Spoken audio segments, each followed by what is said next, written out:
If it's your first time here today, that's just a glimpse of what has happened over the past year. And I don't know if you're a Jesus follower or if you believe or you don't believe in God, but He's been doing something radical through this community, through us as ordinary people. We have a saying that we always say, no perfect people allowed. And God's actually using us to do amazing things. And I was just really taken by that song that we just sang, the last song, like Waymaker, Miracle Worker. God has just done some amazing things this past year.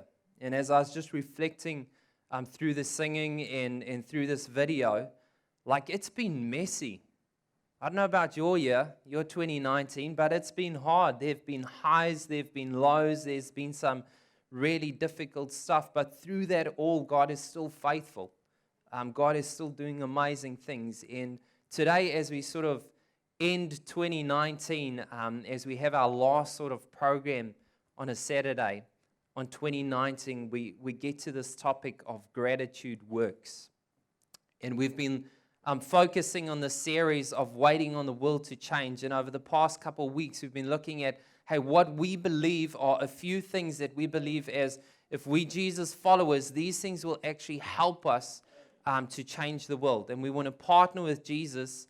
And as we do that, He helps us, He empowers us to actually make a difference in this world.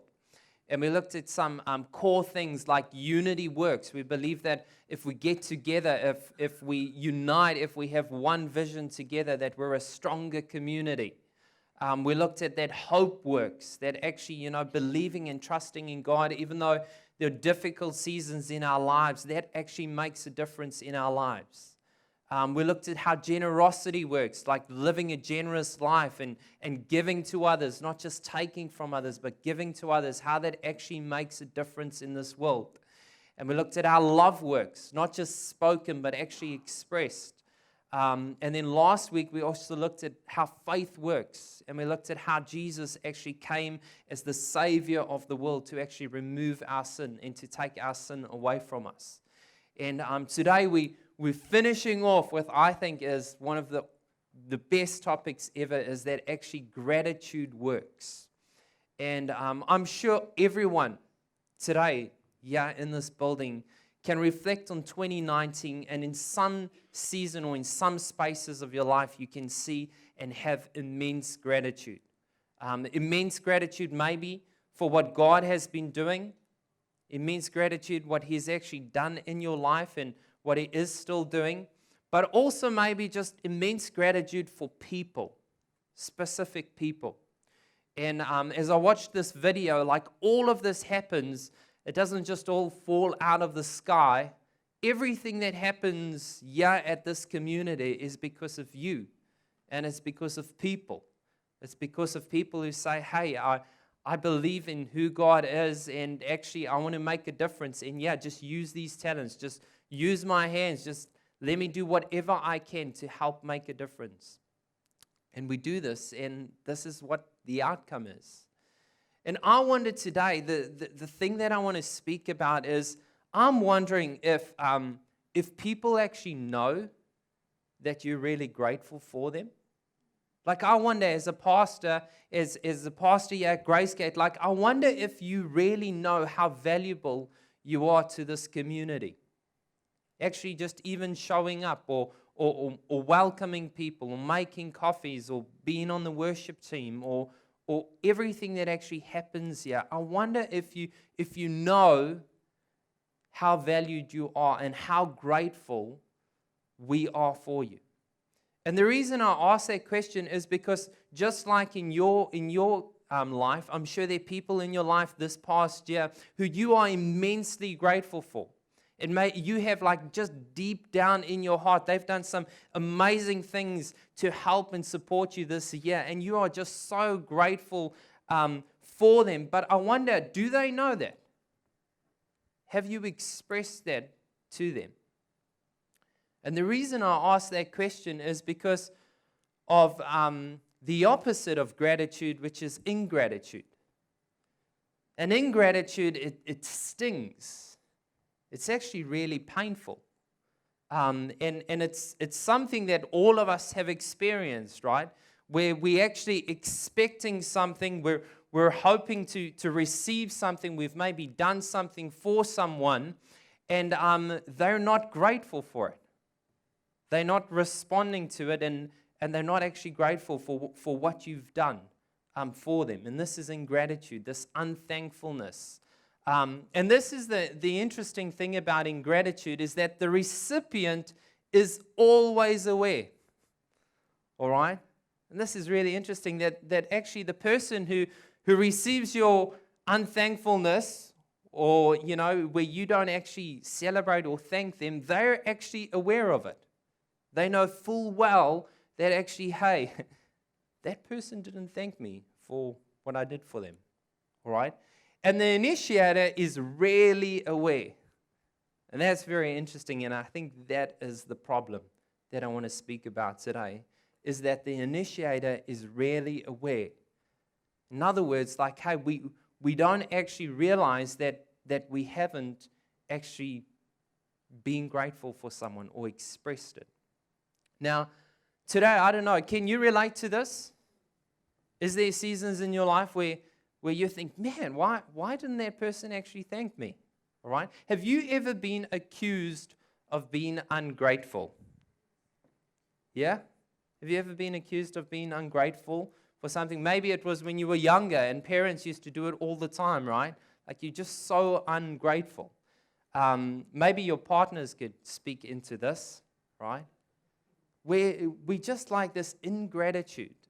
And the problem with ingratitude is it comes from a space where it's actually this whole thing of ingratitude is that we feel it. It's like, it's not that we're not grateful. It's like we're really grateful for people and for what they do, but it's the concept of actually expressing it and actually sharing it and actually communicating it.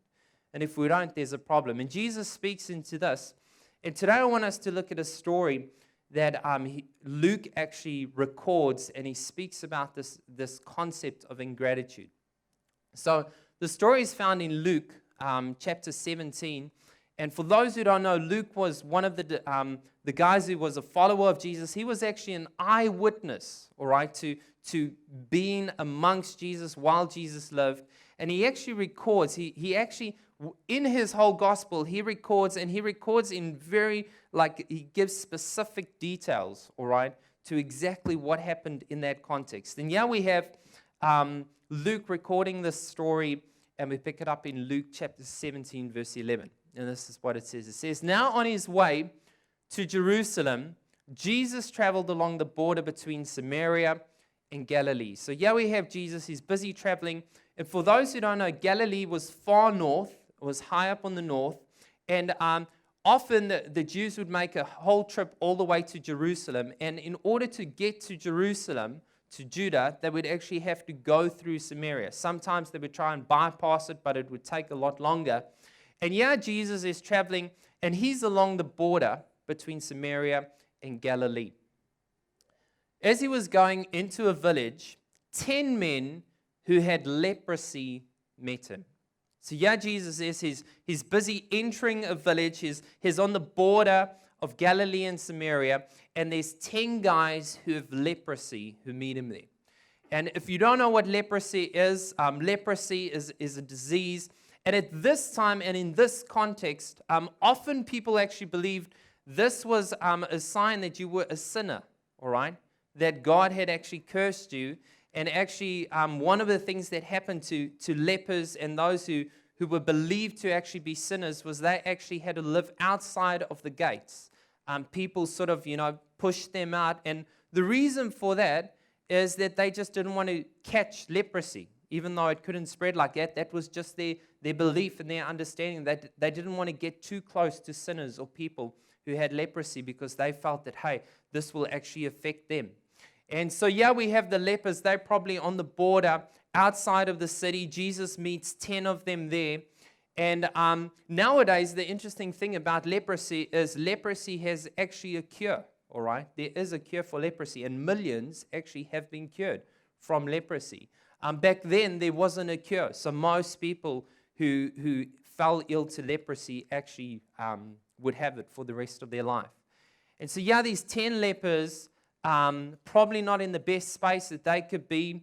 And Jesus is at a distance. And they stood at a distance and they called out in a loud voice and they said, "Jesus, Master, have pity on us."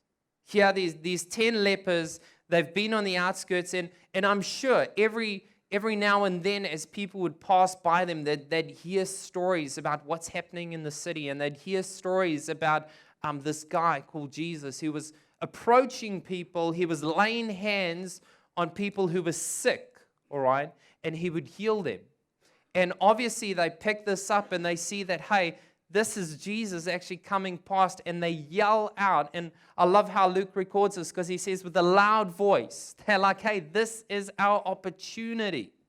They scream out and they say, hey, Jesus, Master, have pity on us. Like, please, like people just keep walking past us all the time. Please, can't you just care for us? Please, can't you just help us? Please, can't you just solve our predicament? Please, can't you just bring healing to us? And I love Jesus' response here. Jesus responds and he says, when he saw them, he said, "Go show yourselves to the priests." Which is interesting because most of the time when Jesus saw someone who was ill, what was he doing? He was actually walking up to them. And he'd empathize with them and he'd lay hands on them and they'd be healed. And Jesus actually, he just yells back. These guys yell at him and he yells back and he says, hey, go and show yourselves to the priests. Now we would think, why? Like, why does Jesus do that? Why does he yell out? Why does he say, hey, go and show yourselves to the priests? And the reason for this is that if any leper or anyone who had actually been kicked out of the city or who was ill had been healed, they had a responsibility that they actually had to, in order to return back into the city or into the community, they would have to go and show themselves to the priests, and the priest would actually make a call and he would say, hey, okay, you're pretty good. Yeah, you've been all healed. You're welcome back. So Jesus, this gives us a bit more context. He's like, hey, go and show yourselves to the priests. And now what's interesting about this is that we don't really have all the information and we don't really know how far these priests were from where these lepers were. And we know where Jesus was when he approaches them. He's on the border of Samaria and Galilee. But we don't know if there was a priest nearby. And generally the priest may have been in Jerusalem. And so therefore this would have been probably a couple of hours journey, could have been even a few days for them to actually go and actually show themselves to the priests. But what's really interesting about this is that if these lepers do go and show up at the priest, imagine if 10 lepers approach and come to the priest, right?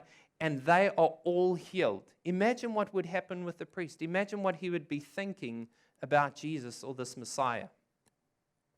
And this is what happens. It says, and as they went, they were cleansed. In other words, as they went, as they decided, hey, I'm going to start walking, I'm going to start going to the priests. As they start doing this, they start getting healed. And we don't know the time frame. We don't know exactly how long it took or how quickly this happened. It could have been overnight. It could have happened instantly. But what we do know is as they actually applied their faith, as they said, hey, Jesus has been saying something to me, I'm going to respond and I'm actually going to do what he says, and I start doing this, there is this healing that actually happens in their life. And similar, I feel, in our situations. Often Jesus is yelling out and trying to encourage us and trying to show us direction in our life. And I feel like if we would just follow that, if we would just do what he says, there'd be so much healing and so much grace that we experience as we apply our faith, as we actually follow Jesus step by step. So they healed. And it's a crazy story, right? I mean, whether you believe in Jesus or not, like this is a crazy story that just by walking, just by obeying God, he does something miraculous. But the interesting part about this story is if we get to the next part of the story is that only one of them, when he saw he was healed, he came back. So how many are there? There are 10 guys, okay? They all get healed, but only one of them comes back. And when he comes back, he's praising God in a loud voice. Only one of them has this immense gratitude. And as they were journeying on their way, he decides, hey, wow, I can't believe that I've just been healed. I can't believe what has just happened in my life. And he turns around and he goes back, all right? And he praises God in a loud voice. Luke goes on and he shares this. He says he threw himself at Jesus' feet and he thanked him, and he was a Samaritan. Luke just adds that extra bit of detail there. He was a Samaritan. In other words, he wasn't a Jew. All right? This guy was actually a foreigner. He's a Samaritan. And even he responds. He's like an unchurched person. Even he responds and he goes back to God and he says, hey, thank you so much for what you've done. Thank you for the healing. Now, what we understand in this story is this whole concept here, that he went back to thank the one who enabled him to move forward in his life. That's what this leper does. Like Jesus has done something significant in his life, and he decides, hey, you know, I'm going to go and just show some gratitude for that person. And he doesn't just think it, he goes back and he expresses it. He falls down at Jesus' feet and he just says, thank you so much for what you have done. And I know that all of us seated here today, if we look in the rearview mirror of our lives, if we look in our past, there is no doubt that we have so many people in our life that have helped us in some way, shape, or form. Doesn't matter how determined we are. It doesn't matter how educated we are. It doesn't matter how good our talents and our skills are. In some season in our life, we've had people who've been instrumental in helping us get to where we are today. If we look back, we can see that there have been some people who've actually helped us. And I'm wondering, have we expressed that gratitude? Do people know? Or is it something that is just inside our heart? Have we actually shared it with people so that they actually know? See, Jesus actually makes a point about this, and he goes on now. And this is what Jesus asks. He says, hey, were not all 10 cleansed? In other words, like, hey, did I get it wrong? Like, didn't my trick work, my magic trick? Didn't it work? Like, I see Jesus almost being sarcastic here and actually like, weren't there 10 of you guys? Where are the other 9? Where are the other 9? Like I know all of them found healing. But where are the other 9? It's similar to pretty much what we would say as adults, as young kids, or if we have kids around and we receive a lolly or a gift or something, what is the question that every adult will ask that kid to say? What do we say? Yeah, thank you, right? We're waiting for the kid to just say, hey, thank you. And all of us as adults know that. And if they haven't said it, we ask that question that says something like this, hey, what do you say? Look, what do you say? We all know that this is something we've grown up with. We do this all the time. We hear it all the time. And it's as if Jesus is saying, hey, there's something unfinished here. There's something unfinished. Like that's what gratitude is that it has to go full circle. There has to actually be your response. And you actually saying, hey, thank you.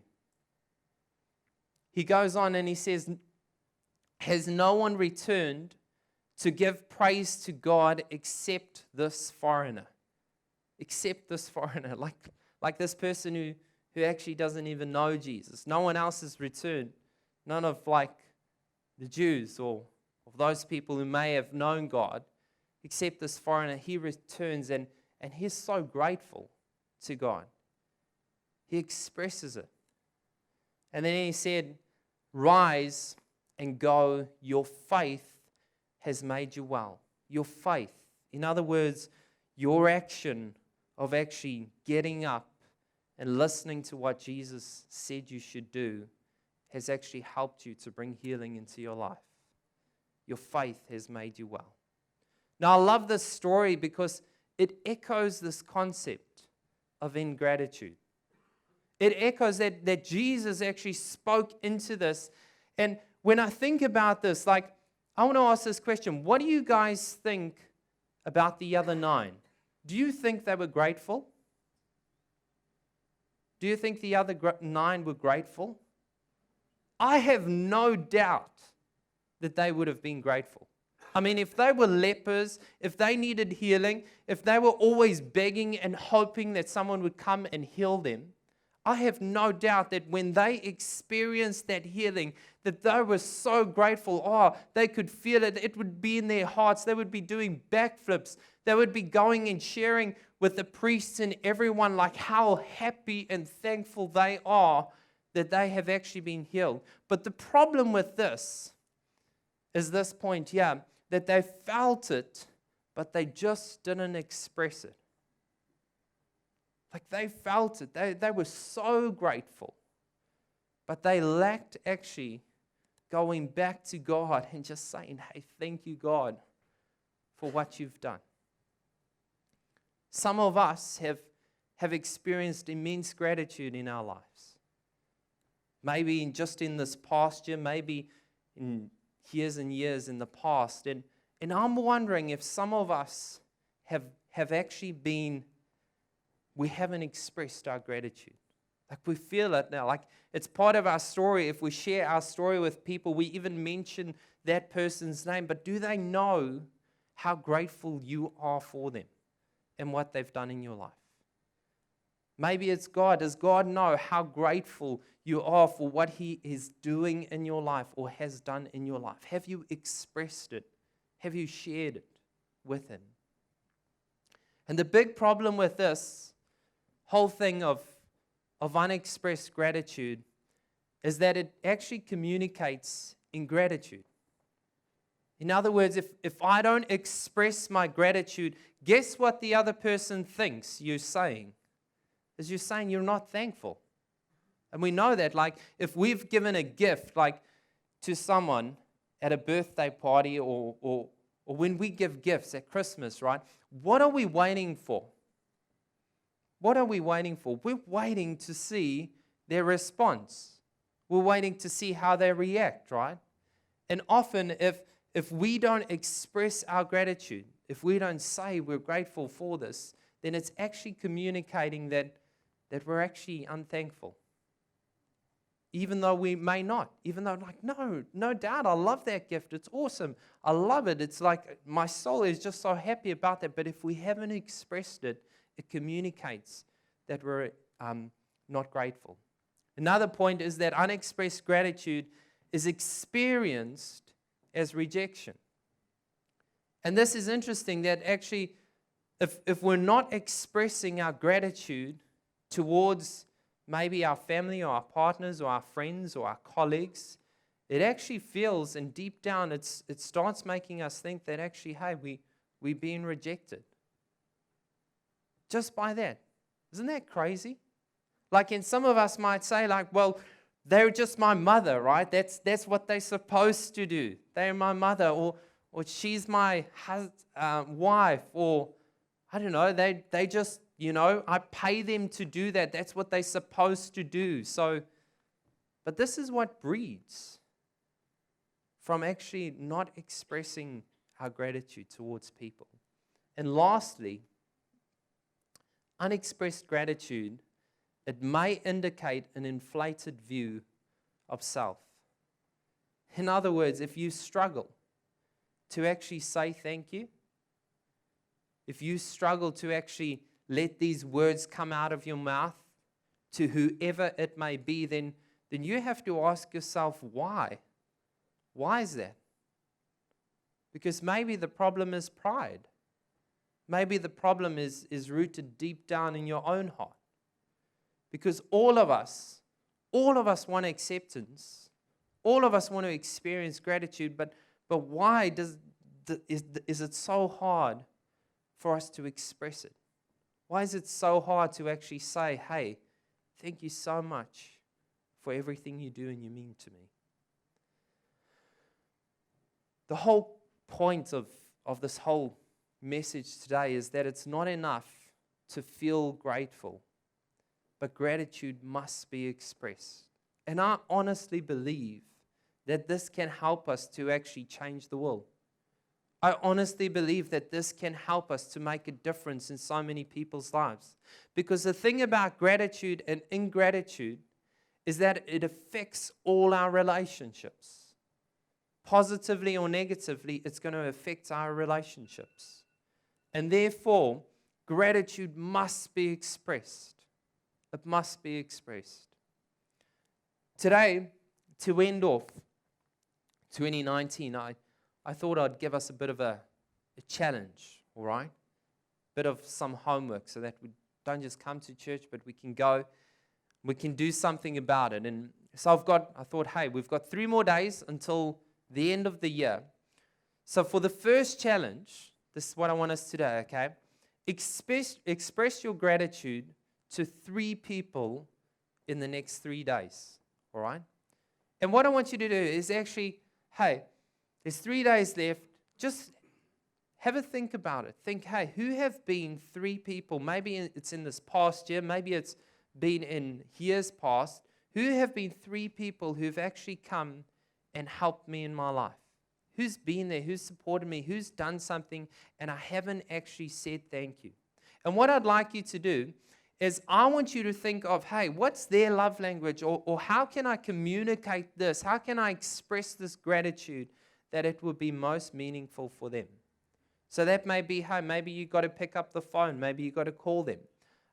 Maybe you got to actually write a letter.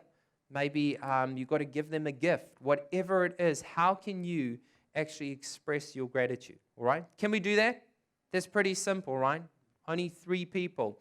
And the next one that I want us to do is I want you to express your gratitude to Jesus in the next 3 days. In other words, if you're not a Jesus follower, don't worry about that. But if you are a Jesus follower and you believe that Jesus has been doing something in your life this past year, then I want you to express that to him. I want you in some way, shape, or form to actually take some time out of your schedule in the next 3 days and actually say, hey, God, I am so grateful for what you have been doing. Take some time. Maybe it's writing a letter. Maybe it's just taking some time in the morning and vocally echoing it out. Maybe it's just singing a worship song. Whatever it is, just take some time and just express this gratitude in the next 3 days. And then the last one, which is a bit different to I think, some things. But does anyone keep a gratitude journal? Are there? I know there's some people who keep a gratitude journal. And I love that. I'm hopeless at doing that consistently. But I've tried, all right? And I've even got this app that I thought I'd show you guys quickly if we go to the next slide. This isn't mine. This is just a picture from the internet. But this is an app on Apple, and I think it's called Gratitude 365, where every day you can actually take a photo and you can upload it, and you can just jot down a few things that you're grateful for. And yeah, we see this person, perfect day to visit the Opera House, best gelato I've ever had. They just jot down a few things that they're grateful for every day. And then what it does is it actually puts a whole calendar out for you where you can see all these photos that, hey, these are some of the cool things that I've been grateful for. And you can even share the calendar. So it's a pretty cool thing. Honestly, if I showed you mine would have a picture in May, picture in, September. It's hopeless. But anyway, I think it's a great idea. And if that's how you are wired, I think that is something cool that you can reflect on. However, I want to take it one step further. And in not just doing this, but if we go to the slide, the previous slide, I want you to actually keep a gratitude journal of your expressed gratitude. In other words, I want us to raise the bar a bit higher. And I want us to track, all right, who've you actually grateful for and how you've expressed that, all right? Maybe it's to God and it's in a prayer that you're actually jotting these things down, that you're actually grateful for God. But maybe you actually jot down and you journal and you write down, hey, the different ways that you've actually expressed your gratitude towards people who've actually made a difference in your life. Maybe it's colleagues, maybe it's your boss, maybe it's your friends, maybe it's your family members who you struggle to get along with, whoever it is. Like, imagine what this could do.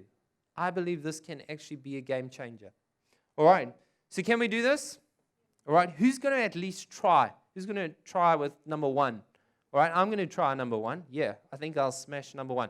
Who's going to try number two? Yeah, I think I'll get number two right as well. Okay, who's going to try number three? All right, let's try it. Let's see what happens. Imagine what the difference that could have, because it's not we're just grateful, but we're actually expressing our gratitude towards others.